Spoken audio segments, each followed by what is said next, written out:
Bonjour à tous, on se retrouve au petit trot pour jouer au quintet à Vincennes ce mercredi.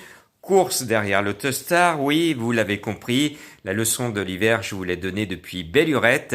Il faut jouer en priorité les chevaux les plus riches et ceux qui partent devant, les numéros 1 à 9. Et bizarrement, c'est derrière, pour me contredire, que je vais mettre mon favori. C'est celui de tout le monde, c'est Desperado, le numéro 13. C'est un Basir et on va prendre la bonne méthode Basir, c'est premier ou distancé. Donc Desperado, je l'aime bien, il a du potentiel, mais il sera comme d'habitude premier ou distancé. Moi j'aime bien derrière un cheval beaucoup plus sûr, c'est le 7 Darlington Park. Quand j'ai vu l'engagement et quand j'ai entendu les bruits flatteurs sur son nom, je me suis dit Jean-Marc c'est sa course, donc Darlington Park est beaucoup plus sûr.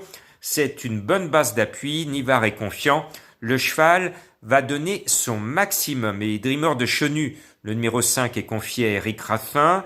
Le driver est lui aussi confiant. Il part devant. C'est une autre base d'appui. Mais le 9, champion doré, est un petit champion. Je l'aime bien. Donc les deux bases, c'est plutôt 7-9.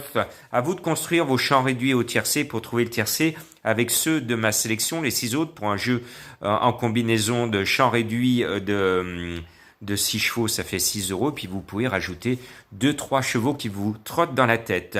13, 7, 5 et 9. On tient là normalement le quartet en 4 chevaux. Après, on va mettre un cheval qui a raté un peu son meeting parce qu'il est venu en France pour gagner beaucoup d'argent. Et puis, son programme a été un peu perturbé. Et il nous revient, ce numéro 16, Mel by Drake, avec l'ambition de rembourser son voyage. Dernièrement, il n'a pas montré grand-chose, mais je sais qu'il est en mode course pour ce mercredi, pardon, et il va se donner à fond, à fond, à fond. Et malgré sa position derrière, je pense qu'il va réaliser une grande performance. C'est tout simplement le plus rapide du peloton. C'est un petit bolide. Je termine avec mon coup de cœur, et là je suis allé très loin de chercher. Il va être peut-être à 40 contre 1. Il n'arrête pas de se faire distancer cette année, mais son entraîneur a trouvé la parade. C'est le 11 Braco. J'ai appris qu'il vole à l'entraînement, qu'il est encore mieux que lors de son succès au Mans, et ce jour-là il m'avait fait une forte impression. Alors je vous l'accorde, c'est un cheval qu'on peut suivre plutôt en province, mais j'ai l'impression que le cheval peut faire quelque chose de bien. Et je tente le coup, c'est un coup de poker avec mon coup de cœur à 40 contre 1. Braco.